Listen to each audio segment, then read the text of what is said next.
Hey, what's up, everybody? We're back. It's the Rich Eisen Show basketball podcast. As promised, in the new year, we are going to be with you every single week from now until the end of the NBA season. For the most part, we might take a week or two off, but we're back. It's content. It's Adam. It's TJ, the fellas. What's happening, boys? What's going on, Chris? Great. Turn this mic on, then I can speak. What up, baby? What's up, people out there? Restart? We're back. Do you want to restart? Yeah, might as well. Weird, yeah. I kind of like that, though. You know, it's real. It's the realness of the Rich Eisen It is the podcast. total realness. It's the first episode of the new year. Happy New Year, everybody. And there's a lot going on in the association. Yeah. We were going to come to you last week when everyone was on the scoring binges. Luka with a 60-20 triple-double. Spider went 71, which is unbelievable. It seemed like there was a 40 or 50-point night every single night in the league. It's calmed down a little bit, but we are at the halfway point of the NBA season. Boston, your number one team in the East, has played exactly 41 games, 29-12. Denver's played 20. They're 40, excuse me. They're 27-13. As we look at the standings, guys, halfway through the season, are teams where you thought they'd be? Like, do you think it was Boston and Brooklyn and Milwaukee and Philly as the top four in the East? Was it Denver, Memphis, New Orleans, and Dallas in the West? Are things shaking out now that we're at the halfway point as you thought, Adam? Well, you know, Brooklyn was kind of left for dead at the start of the year. They looked very mediocre to not even making the playoffs potentially, and they've kind of come out of nowhere. They found their groove ever since they fired Steve Nash, and that's a dangerous team right there. So they're kind of unexpected. I mean, you still have two of the top 15 players in the league with Durant and Kyrie, but you never knew what the rest of the team was going to provide in terms of the injuries, in terms of Seth Curry coming back. But that team's legit now, so they're in the mix. The top four for the East, yeah, pretty much, I'd say are expected. For the West, though, the Pelicans obviously were a question before the season in terms of, is Zion going to be healthy? That was the big question. You knew CJ would always be a solid player. But you didn't know what you were going to get out of Zion. So the Pelicans have been a surprise.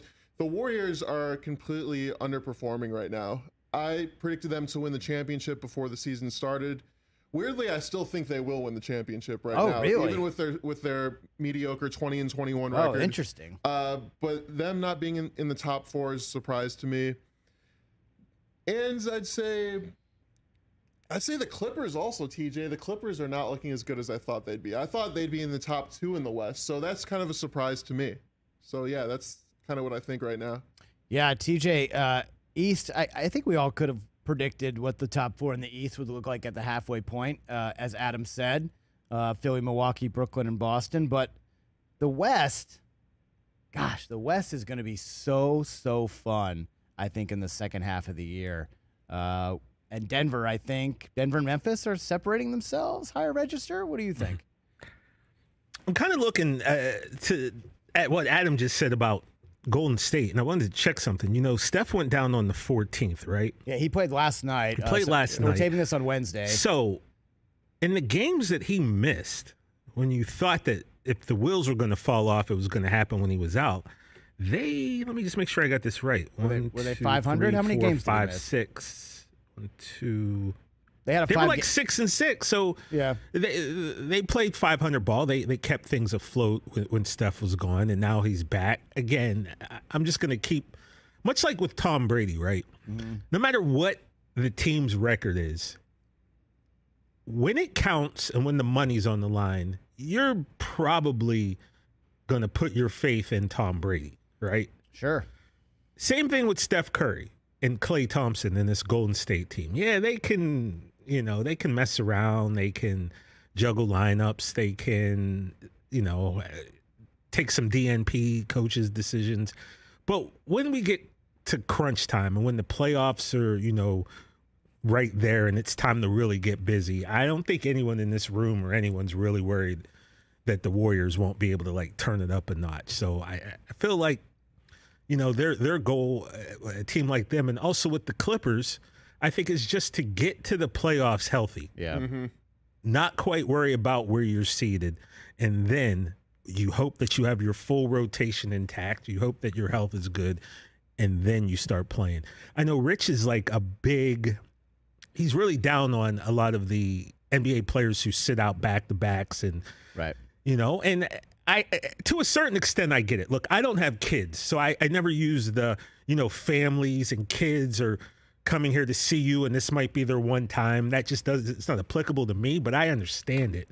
But I also understand that, like, you want to have your best players healthy when the playoffs come. So I can understand both sides of the argument. I can understand people who get mad about it, and I can also understand why the teams might be a little hesitant to put their stars out there for 82 games.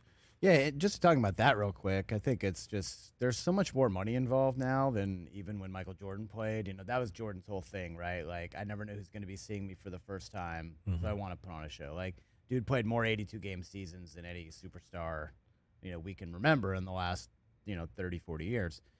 But there's so much money now involved, and these franchises are worth so much that, yeah, you got to protect your asset. It's asset protection. So if Kawhi's not healthy enough to play more than twice a week, then so be it. That's how it's going to be.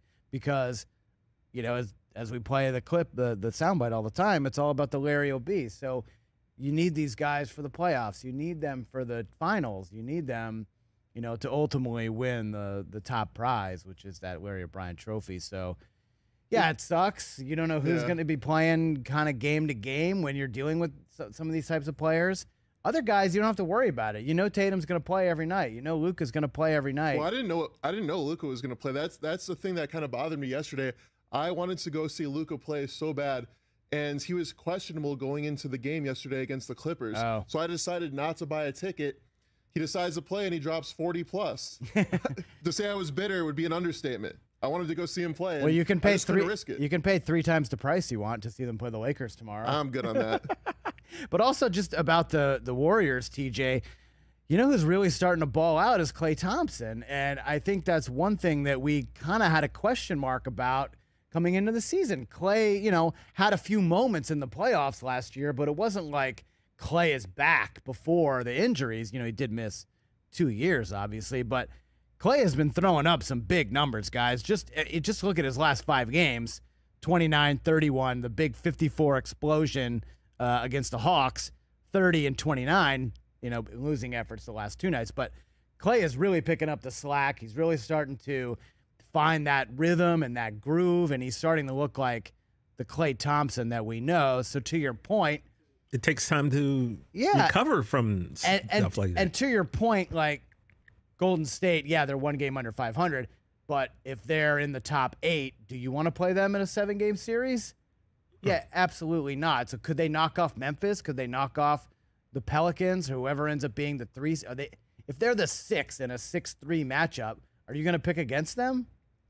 No way in hell. Yeah, no way. No, absolutely not. That team has all the experience. They just need to be healthy. If they're healthy and Klay is the way he's starting to play, that team is very, very dangerous. And I think they're just kind of coasting for the rest of the season. Obviously, they need to play well enough to, be in the playoffs. But I think they'll start to turn it up towards the last 10, 15 games of the season. And hopefully they'll be able to find a groove so they have their rhythm going into the playoffs. But everyone's chasing Denver, right, in the West? Do we think they're the best team in the West, TJ? They got one of the best players. I don't know if they're necessarily the best team. But God, he's so good. They're so good. He's just it's hard to explain, right? Because it is hard to explain. There's nothing flashy about what he does. And he doesn't look like Giannis. He doesn't have rippling muscles. No, and he can't jump out of the gym. Can't jump out of the gym, but he does every single thing well. His passing is insane. Well, I shouldn't say defense. He's not necessarily a defender, but offensively, it's like this guy's amazing, and this team is interesting. You got to wonder, though, right? If Jamal Murray doesn't blow his knee out, right? Where is this team? Because we're talking about another guy, right, who's now starting to come back, like almost 2 years after his knee injury. You wonder, man, where would they be if that? Because remember, Remember Bubble Jamal? Dude, he Oh, he put was up 50 amazing. pieces all over the place. He was a problem. And Bad so problem. you got to kind of wonder where they would be if the injury bug hadn't hit them. And Michael Porter Jr. Well, the thing about Michael Porter Jr. is he had the back issue right after high school through college. So you've never really got to see peak Michael Porter Jr. We don't really know how good he really could be just because he's never been fully healthy. He's shown some glimpses, But right? that's a guy who can be the X factor for that team in the playoffs. He's a guy who can score 30 points and be the leading scorer even ahead of Jokic or Murray in any given game. So I think he's the key. If he is healthy, that team definitely has a chance to come out of the West. Yo, and Aaron Gordon has been awesome for this team. I Bones mean, Highland. he's averaging 17. Bones has been awesome. But you just look at their roster. Like, they have so much depth. They have 8 guys averaging double figures, 7 guys averaging double figures. I got to disagree, though. I don't think Michael Porter Jr. is looking at his stats, he's had 30 points one time in the last 2 months. He missed a lot of time. He missed a lot of time. I But don't know that that's the guy that you can go, he's the guy who's going to carry us when healthy. Nobody can, though. I'm saying in any given game, he But can score 30. what gives you the impression that he can when the lights are on and it's big time? Like, what has he done to make you go to make that statement? I'm just curious. Like, what have you seen to make you go, yeah, that's the guy? I'm pretty sure that he did that type of stuff in the bubble a couple years ago, where he was scoring a bunch of points. Let me check. I feel like he was good in the playoffs last year, too. But, yeah, I mean, look, I see your point. Flashy, all kinds. He's a great shooter, good outside shooter. But I don't know if I'd say, like, to the rim. obviously this team is only going to go as far as Joker takes him. You know? I don't know. That's been kind of the knock, though, right, on Denver the last few Yeah, years. it Like, has Joker's been MVP back-to-back. But and they haven't done And they anything. get bounced in the first round. And so I think that was McLovin's point last year of, making the case for Embiid for MVP. It's like, look, are you really the MVP if your team loses in the first round? Regular season award, I get it. All the advanced stats point in his direction. I mean, look, could Joker win a third MVP? Sure. If they have the best record in the West and he's averaging a triple-double like he is right now. Do you believe, though, that they will give him a third MVP? Because something tells me I don't. I can't see that I happen. mean, Giannis had better stats. Yeah, the year he didn't win, right? third year. And that was something I remember And you he didn't consistently win. Right. bringing up. And by the way, bringing up Michael Porter Jr., in the bubble, he had games where he had 37 points, 30, 27, 28. So, yeah, he had some pretty big games there. Oh, Michael Porter can for sure fill it up. I don't know if he's going to give you 30 every single night like some, No, but I'm just saying he can, some though. superstars, but he can. Yeah, he's definitely an X factor for them. I'm just surprised that they're kind of leading the West right now, to be honest. I mean, I think coming into the season, we all thought it was going to be Memphis. We all thought Phoenix. Well, I mean, they're tied really. with Memphis, so really it is. That's what I mean. Well, that's what I mean. Like, I'm just surprised that Denver is kind of keeping pace. I guess that's what I mean. Well, I think the thing gets back to what we talked about earlier. It doesn't seem like a whole lot of DMPs on Denver either. Those guys seem to play. Yeah, they're playing. They're playing. They're not like the Clippers. Yeah. They're not sitting guys out. They're not dysfunctional like the Lakers, who are sitting at 12th place right now. They haven't necessarily overachieved like the Jazz. They're a perfectly fine team, and I just don't know that they're championship caliber. And when you look at Memphis, though, they've had guys miss a lot of games. I mean, Jaws missed 7 games. Desmond Bane has missed half the season. Jaren Jackson has missed 16 games. A lot of their big players, guys who could fill it up and play a lot of different roles for them, are missing time, and they're still right there. Kind of going back to what we talked about last year about Memphis, TJ, is that they're a really good team. Deep, Chris. They're deep, and they play really well with guys out. Yeah, like Ja. Remember last year they went. I'm going to throw a number out here. It's But probably it was going to be something wrong. like 19-4. Yeah, Like that. It was a it was crazy ridiculous. number. They were just as good without him as they were with him. Right. So that's a deep team. That's a well-coached team. Yep. And that's a team, man, that just you better bring your hard hat every time. Yeah. Because they're coming. And they're young. They're a little bit cocky. Yep. Yeah, maybe a little too cocky, like the Warriors will probably tell you. Yeah. But you know what, man? Memphis, they don't have any fear. And they're another team where, you better bring it. It's when mad you're fun. playing. I got to say, Adam, I love seeing new teams in the mix, especially in the West. I love seeing Denver and Memphis, and we haven't even talked about the Pelicans yet, and Dallas finally being up. I mean, look, they're in a battle to maintain that 4 spot. They're only 4 games over 500. There's the difference between them and Utah at 10 is only 3 games. So there might be a lot of shakeup there in the West, but I like seeing these different teams. It's not just the Clippers and Suns and Warriors and Lakers and the King. We have to talk about the Kings also. And the Kings are one of those super fun teams of the year. Yeah, you have De'Aaron Fox and Sabonis. That's a fun young team right there. And those fans in Sacramento are some of the best fans in the entire NBA.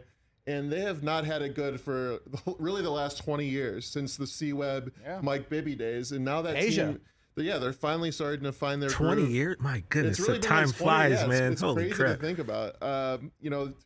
They made one of the worst draft blunders in history recently, drafting Marvin Bagley over Luka Doncic. And Trae Young. Yeah.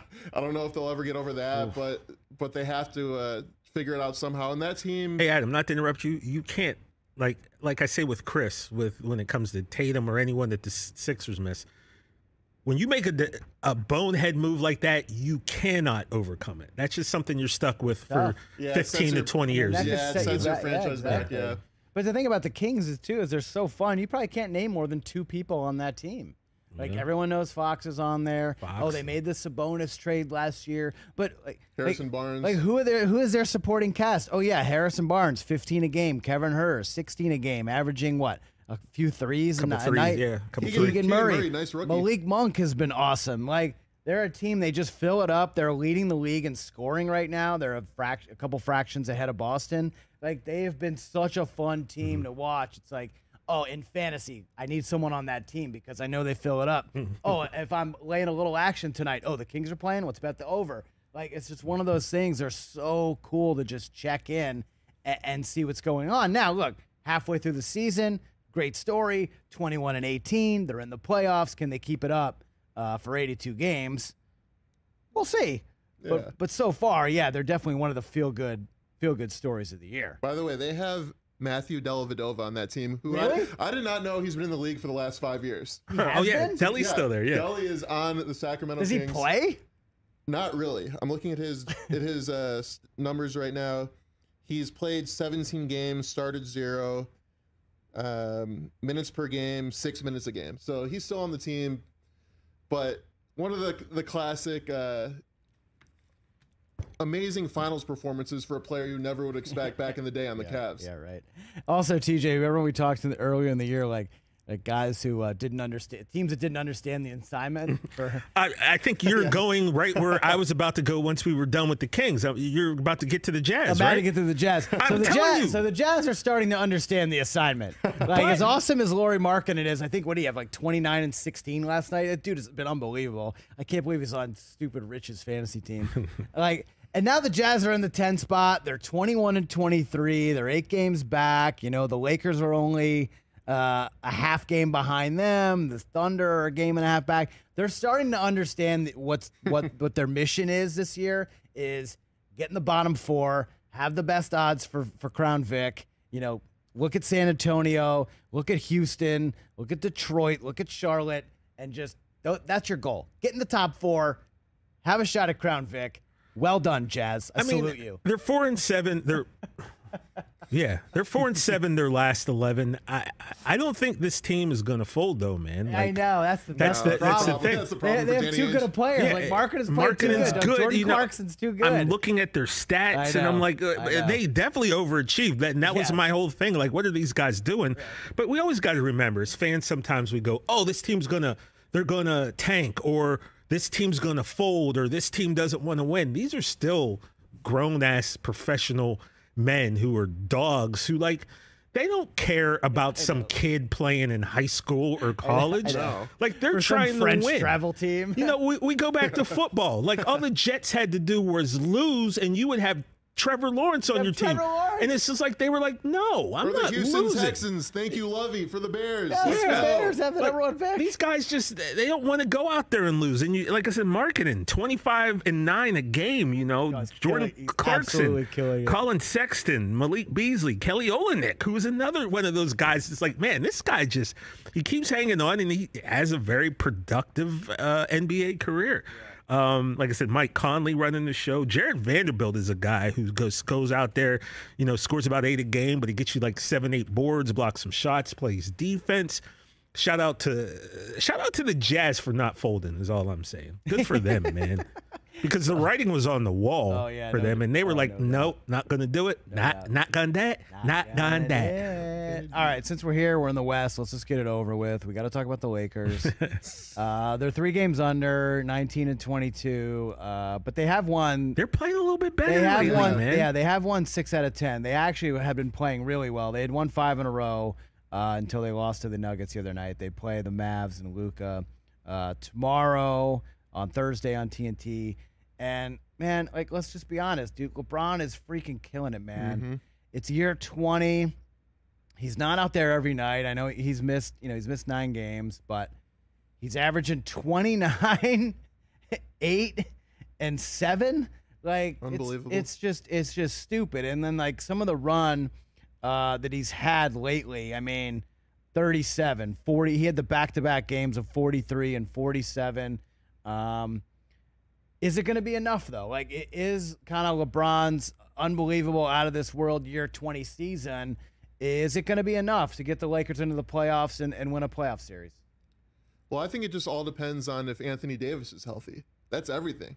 Because when that guy is healthy, you saw earlier in the season, he was tearing it up. Yeah, he was crushing. He would score 35 points, 18 rebounds, 3 blocks, numbers like that. So he needs to be healthy. The problem with him is that is not reliable at all, him being healthy. Right. So without him, they're going to struggle to get in. I'm not a Laker fan at all. In fact, I don't like the Lakers, but I want to see them in the playoffs because you want to see LeBron in the playoffs. He doesn't have that many more years left in his career. Yeah. And every chance you have him to see him play in the playoffs is a great opportunity because he can score 50 points potentially in the playoffs. He can go off. He's fun to watch. He's an amazing player, one of the greatest of all time, obviously. So you want to see a guy like that at least reach it and see what he can do. But that team, they're just not it. Like, I could see them winning a couple games in the first round if they get in against like a Memphis or a Denver, but beyond the first round, I would be shocked if the Lakers made it past the first round at this point. Let's just say they're the 10. Let's say they get in and they're the last team in the play-in, right? Is that, do they have one game in them to beat Phoenix? Can they beat the Clippers? What if it's Clippers-Lakers 7-10, TJ? Well, statistically speaking, the Lakers have lost to the Clippers, I think 8-9 games in a row. Oh, really? Yeah, it hasn't even been a contest. So, yeah, I would say no. But again, like Adam said, if Anthony Davis is healthy and balling at the... By the way, did you see the injury, how he got hurt? It was like so weird. He was like jumping. He's in midair. Yeah. His foot hits, was it Joker's foot?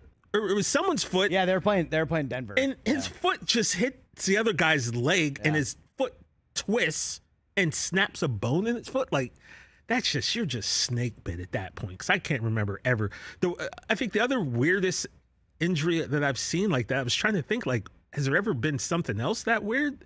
I can't really think of anything. A guy just... Yeah. Remember Julius Randle when he was a rookie with the Lakers? His, like, I think first or second week, he went up for a dunk and actually kicked himself in his own leg and he broke his leg. Like, that's the only other thing that I think you can compare to, like, something and so it's weird. Too bad because obviously we've seen the talent. We know how good he is. Mm-hmm. Was he having an MVP season? He was balling. In the He was starting to get into a groove. Yeah. And it's just kind of a. Yeah, I'm no Laker fan, so it's like boohoo, but it is kind of a shame. I'm not a Laker fan, but I'm a fan of basketball. Yeah, and I'm a fan of greatness. You want to see the best, right? Yeah, and if this guy, who we all know, if he were healthy, it would change every discussion that we have about who is the best player in the league. Yeah. All right, let's go to the East real quick, and then we'll get out of Dodge for the week. Adam, what's up with the Bulls? 19 and 22. They're in that 10 spot in the play-in as well, but not the season you thought you'd be having. I hate this team. I hate this team so much because last year we could not beat one good team throughout the regular season. Right. This year we end up beating the Celtics. You only beat good teams this year. I think we beat the Celtics twice, Brooklyn twice, the Bucks, but we do not beat any bad teams. Right. I went to the Bulls game, my first game of the season over winter break, and we played the Houston Rockets, the worst team in the league. And you lost. And of course we lose. We lose that game. My dad and I are there. We're having some barbecue. We're trying to enjoy a good time. No, they spoiled it for us. Yeah. And so this team is incredibly frustrating. we're going nowhere. I have to be completely real. Like, the problem with the NBA is if you don't have a top 10 to 15 player on your team, you just don't have a chance. Or two. You need two of them, really. You just don't have a chance. And as much as I believe Zach LaVine and DeMar DeRozan are good players, they're just not good enough. And the problem with this team is, at the best, at our ceiling, we're probably a first-round team that loses against a Celtics. That's the best case scenario at this point. Mm-hmm.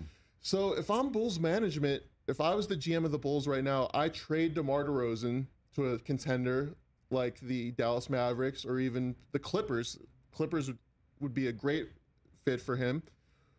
I trade Zach LaVine if it's possible. Not a lot of teams are going to want to take his $200 million plus contract when he has been playing well recently, but he's an injury. He's an injury risk. And I say we tank for Vic. I really believe that we should do that. This team is not doing it. We've traded a lot of good players. We didn't know that they'd be good at the time. Wendell Carter Jr., we traded him as part of the Vucevic trade. Yep. He's better than Vucevic right now. And we had to give up a draft pick who ended up, I looked this up, the draft pick we gave up ended up being Franz Wagner, who was going to potentially be an all-star type of player at some point. So we messed that up big time. At the time, we didn't know that. Wendell Carter Jr., and then obviously Lauri Markkanen, another guy who's a fringe all-star. So we've just had bad luck with developing players and letting them leave, and I'm scared that's going to happen with Patrick Williams, who has been wildly inconsistent. I see the talent there. He's only 21 years old, but he just doesn't seem like he's the right fit. But I think if we traded DeMar DeRozan and Zach LaVine, maybe Patrick Williams could shine and show what he really has to offer. So I think we trade those guys. I think we blow this team up and we tank for Vic. Problem is taking for Vic. I mean, I don't know if you're going to lose enough.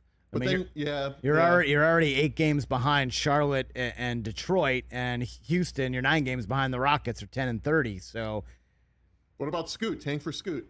Yeah, I would say maybe tank for one of those two guys. Maybe you package together something and move up. But this team's just not going anywhere, though. Yeah. I don't know what's happening with Lonzo Ball. It's just a disaster. We're inconsistent. There's a couple good guys I like on the team. I like Ayo Dosunmu. I like the potential of Patrick Williams, but no, it's not it. Yeah, this team is not it. You also remember, this isn't an NFL situation. Like, you don't have to have the worst record. You just have to have one of the worst records. Yeah, if you have one of the 4 worst records, you have the same percentage chance of getting that. Well, we actually, I believe we owe our draft pick. Our draft pick this year is top 4 protected. So that's another reason to kind of tank, because if we don't get a top 4 pick, then we owe the. Who does it go to? I think it's Orlando again. Really? We really got shafted in that deal. Jeez. Yeah, it's rough.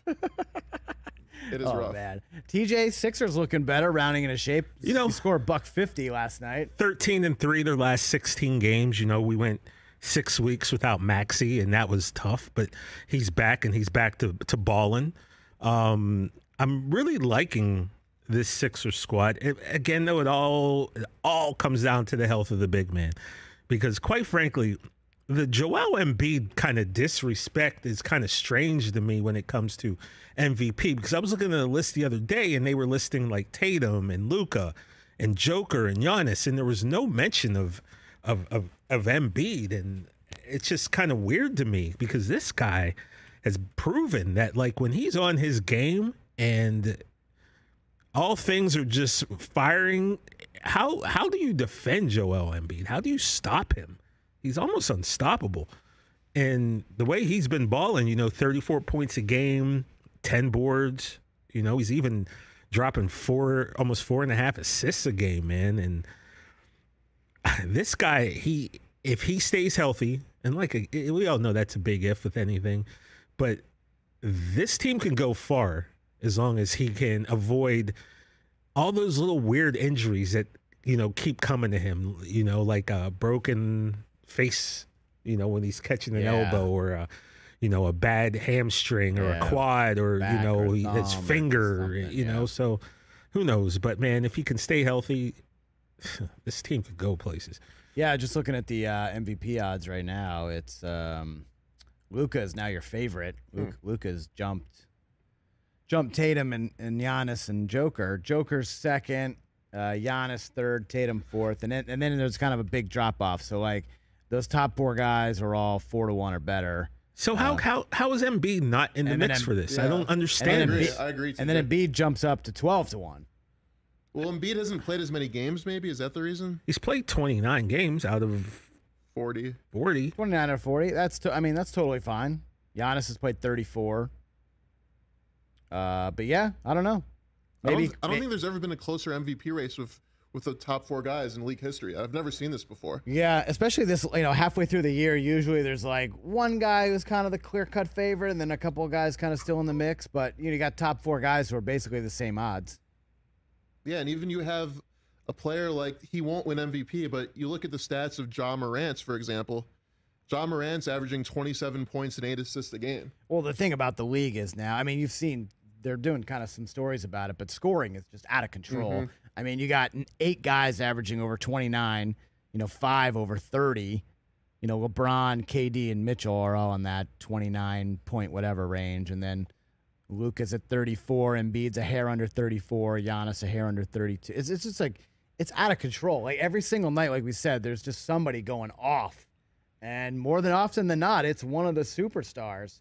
Which is great. I love seeing, it's kind of weird when a random person gets 50 points, but I want to see superstars go off, and we've really seen it this year.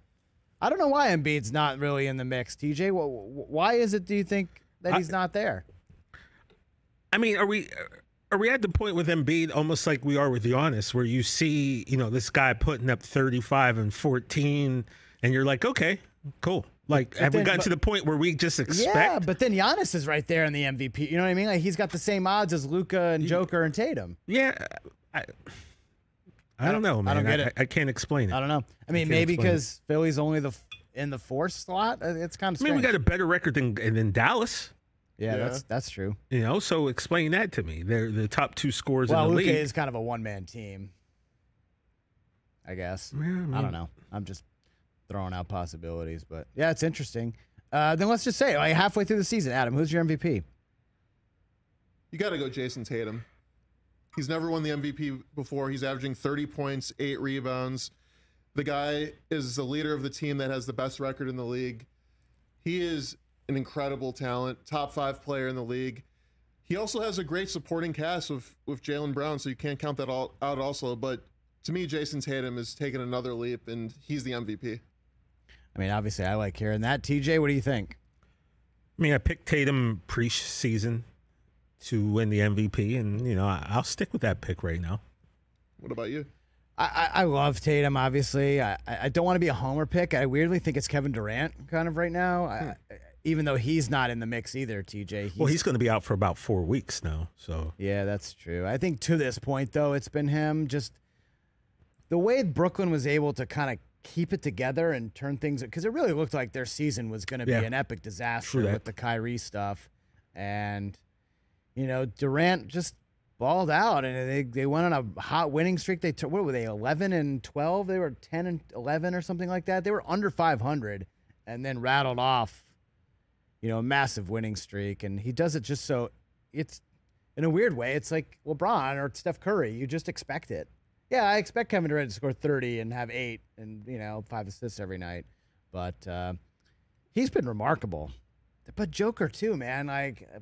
Dude's balling. There's a lot of ballers in this league, man. This MVP race is going to be impossible. I feel like, so I have Tatum as my MVP, but in terms of, having the most magical season and having the most incredible games, it's Luka to me. Because some of these games he's had are just so ridiculous. Look, a 60 and 20 is absolutely stupid.